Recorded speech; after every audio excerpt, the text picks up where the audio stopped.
बिस्मिल्लाहिर्रहमानिर्रहीम। लिस्ट की लेंथ मालूम करेंगे प्रोलॉग में, क्या मेथड है उसके लिए।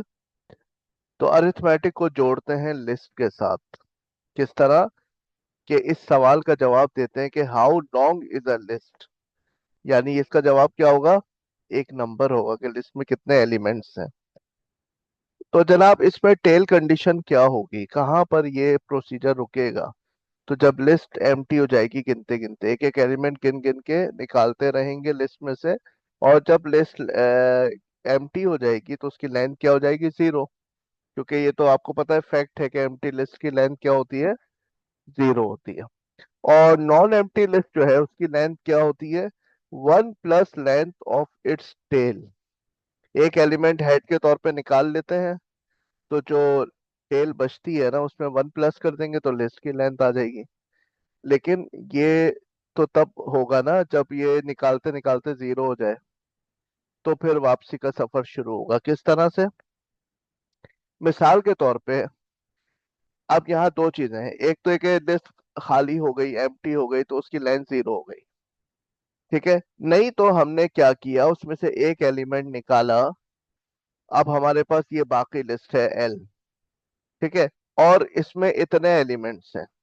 अब इन एलिमेंट्स का कैसे पता चलेगा, हम लेंथ का फंक्शन दोबारा कॉल करेंगे इस बाकी मानदा लिस्ट के साथ, जिसकी लेंथ एक्स है। तो अगर ये जो एक एलिमेंट निकाल के जो लिस्ट बची है उसकी लेंथ अगर एक्स है, तो बताइए कि इसकी क्या लेंथ होगी जिसमें ये हेड भी मौजूद था। तो यकीनन एक्स प्लस वन होगी। हेड निकाल के जो लिस्ट बची है उसकी लेंथ अगर एक्स है, तो जब हेड था तो फिर लेंथ क्या होगी, एक्स प्लस वन होगी। क्योंकि इस लिस्ट की लेंथ क्या है, एक्स है। तो इसकी क्या होगी, एन की एक्स प्लस वन होगी। अब हम देखते हैं कि इसका ट्री किस तरह से बनेगा, लेकिन उससे पहले क्वेरी चला के देख लेते हैं। ये हमारे पास एक लिस्ट है, एक दो तीन चार पाँच छः सात एलिमेंट है इसमें। क्योंकि अगर आप बाहर गिने तो इसके अंदर इस लिस्ट में सिक्स कॉमास हैं। इसका मतलब नंबर ऑफ एलिमेंट्स कितने हैं, सेवन। तो यहाँ पर आंसर क्या आएगा आपके पास, नंबर ऑफ एलिमेंट्स इस लिस्ट के क्या आएंगे, X is equal to seven answer आएगा। ठीक है, तो हम ये करते रहेंगे कि सिर्फ हमें ये पता है कि भाई एम्प्टी लिस्ट की लेंथ जीरो होती है। बाकी हम एक एक एलिमेंट निकालते चले जाएंगे और लिस्ट लेंथ के फंक्शन को दोबारा कॉल करते रहेंगे। और हर दफा हम क्या करेंगे कि इस एन को डिटरमिन करने के लिए ये बताएंगे कि अगर हमें इसकी लेंथ पता चल जाए एक्स की, तो हम उसमें वन प्लस कर देंगे, तो एन की लेंथ बन जाएगी। अब आइए हम शुरू करते हैं और देखते हैं इसका सर्च ट्री कैसे बनेगा। तो ये हमारे पास क्वेरी है, length of this list A, जिसमें तीन एलिमेंट है ए बी सी। और इसका जो भी आंसर आए वो इसमें रख देना, जो लेंथ आए वो इसमें रख देना। अच्छा, अब ये है आपकी क्वेरी, समझ गए आप। तो जब ये कॉल होगी तो आपके पास दो प्रेडिकेट्स हैं, दोनों लेंथ के हैं, दो प्रेडिकेट। पहला वाला कॉल होके खत्म हो जाएगा क्योंकि कॉल ही नहीं होगा। क्योंकि ये तब कॉल होगा जब लिस्ट की लेंथ जीरो हो, जब लिस्ट में एक भी मेंबर ना हो। ठीक है, तो इसका मतलब लामहल हम इधर आएंगे।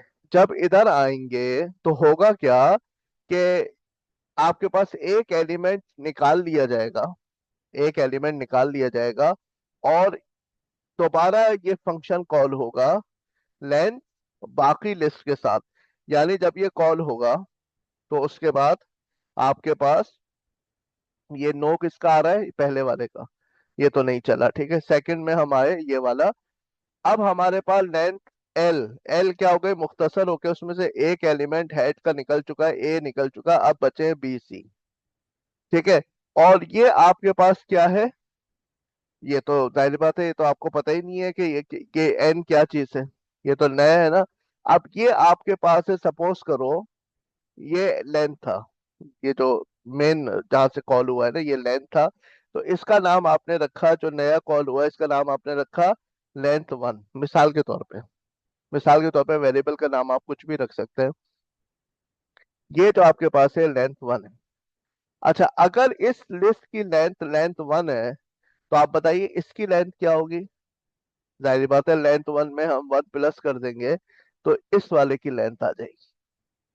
ठीक है। लेकिन जब तक हमें ये लेंथ वन की लेंथ पता नहीं चलती तो हम इस स्टेटमेंट को जाहिर बात है रन हो ही नहीं सकती। अब जब हमने ये कॉल किया तो इसने इस स्टेटमेंट को पेंडिंग पे डाला हुआ है और ये दोबारा कॉल हो जाएगा। जैसे हम ये करेंगे ना तो ये दोबारा कॉल होके पहले इधर जाएगा तो आंसर आ जाएगा नो, कि भाई लिस्ट अभी खाली नहीं हुई। अब इसमें से एक हेड निकाल लेंगे तो बचेगा खाली सी। सपोज करो कि इसकी इस लिस्ट की लेंथ लेंथ टू है। ये ये आपका लेंथ टू है। तो लेंथ टू में जब आप वन प्लस करोगे तो इसकी लेंथ बनेगी ना, जिसने इसको कॉल किया है। ठीक है।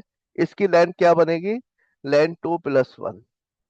और लेंथ वन प्लस वन, इस लेंथ जो है ये तो खुद ही वेटिंग में पड़ी हुई है अभी ये वाली। ठीक है। अब ये कॉल हुआ, अब ये दोबारा कॉल हुआ तो क्या ये लिस्ट एम्प्टी है? लिस्ट एम्प्टी नहीं है तो फिर ये नो आ गया आंसर। नो आया। आपने इस लिस्ट में से एक एलिमेंट निकाला। अब हाँ, ये लिस्ट एम्प्टी हो गई है, लेकिन ये तो कॉल गुजर चुकी है ना। उस वक्त तो लिस्ट एम्प्टी नहीं थी, उस वक्त तो सी पड़ा हुआ था उसमें। अब आपने उसमें से सी भी निकाल लिया तो अब हो गई है एम्प्टी। तो उसके साथ अब हमारे पास है length number three. Length three. तो लेंथ थ्री प्लस वन करेंगे तो लेंथ टू की वैल्यू बनेगी। और दो बाकी स्टेटमेंट तो एज इट इज कॉपी कर लीजिए क्योंकि वो तो इंतजार में यहाँ रखी हुई है। ये एज इट इज कॉपी हो जाएगी। बस लेंथ थ्री प्लस वन होके इसकी वैल्यू बन जाएगी। हर दफा यही हो रहा है कि ये इसमें प्लस वन करते हैं तो इसकी वैल्यू बनती है, इसमें प्लस वन करते हैं तो इसकी वैल्यू बनती है, लेंथ थ्री में प्लस वन करेंगे तो इसकी वैल्यू क्योंकि इसने इसको कॉल किया है। अब ये कॉल होगा आखिरी दफा, क्यों? क्योंकि अब लिस्ट एम्प्टी हो चुकी है। अब जब ये कॉल होगा तो ये फर्स्ट आपके प्रेडिकेट से मैच कर जाएगा। ठीक है। यहाँ से मैच करेगा। और अब आप बताइए लेंथ थ्री की वैल्यू क्या हो जाएगी? तो अब यहाँ पे नो नहीं आएगा, अब आएगा length three is equal to zero. क्योंकि जब ये कॉल होगा तो ये मैच हो जाएगा एम्प्टी से और लेंथ थ्री की वैल्यू खुद ब खुद हो जाएगी जीरो। जैसे लेंथ थ्री की वैल्यू जीरो हुई, अब जो स्टेटमेंट वेटिंग में रखी हुई है वो पहले चलेगी ना, जो आखिरी प्रोसीजर है वो पहले चलेगा। लेंथ थ्री प्लस वन होके, यानी जीरो प्लस वन होके लेंथ टू वन हो गई। लेंथ टू प्लस वन होके लेंथ वन की आ गई टू। और लेंथ वन प्लस वन होके एक्चुअल लेंथ की वैल्यू आ गई जहां से हमने कॉल किया था, तो वो हो गई three. No more calls are in waiting. तो ये हमारे पास कॉलिंग प्रोसीजर खत्म हो गया यहाँ पर। और हमारे पास लेंथ भी निकल आई। लेकिन कितना अजीब आप सोचे ना कि अगर लिस्ट की लेंथ 100 है तो 100 स्टेटमेंट्स इंतजार में बैठी रहेंगी। 100 स्टेटमेंट इंतजार में बैठी रहेंगी। जब लिस्ट खाली हो जाएगी तो फिर आपके पास एक जीरो आएगा, वो जीरो दूसरे की वैल्यू डिटरमिन करेगा, दूसरे की वैल्यू से तीसरे की वैल्यू डिटरमिन होगी और होते होते होते ओरिजिनल जहां से बात शुरू की थी उसकी वैल्यू डिटरमिन होगी। तो ये है तो मेथड प्रोडॉग ही से बना है, लेकिन अच्छा तरीकाकार नहीं है। नेक्स्ट वीडियो में हम देखेंगे कि एक्यूमुलेटर से किस तरह से हम इस मेथड को परफॉर्म करते हैं। जब तक जल्दी से लाइक कर दीजिए, सब्सक्राइब नहीं किया तो सब्सक्राइब करें, शेयर करें दोस्तों में, ताकि वो लोग भी हमारे इस चैनल से खूब खूब फायदा उठा सकें। ठीक है जनाब, थैंक यू वेरी मच।